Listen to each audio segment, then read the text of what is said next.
And already completed your census form. You have just a week left to do so. Detroit is a city that's been historically hard to count, something city officials are working to overcome this year. 7 Action News reporter Jen Shans explains what's being done to make sure everyone is counted and how you can take action now before it's too late. Jen.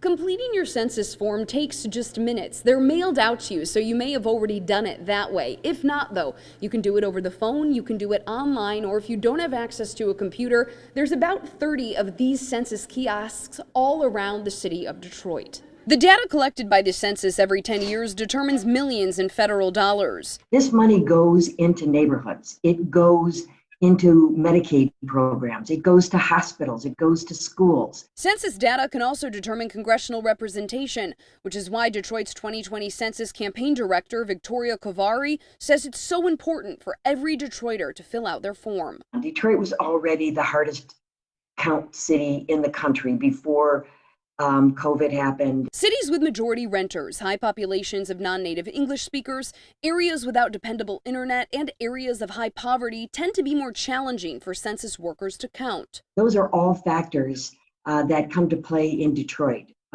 all at once. And since the pandemic, with people leaving their apartments and quarantining elsewhere, it's become even harder, Kovari says. Here's where Detroit stands now with its self-response rate, which is just above 50%. The neighborhoods in blue and purple have higher self-response rates. The darker the blue, the higher the rate, while neighborhoods in the lighter yellow show lower reporting rates. That includes all of the vacant lots, vacant buildings, bad addresses, etc.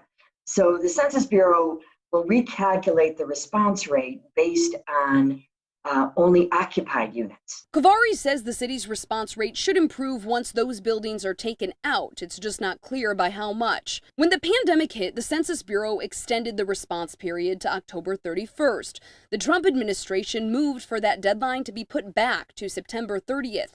However, many national groups pushed back on this, suing in federal court. A ruling is now pending. Census workers may stop at your home to collect information if you haven't filled out your form yet.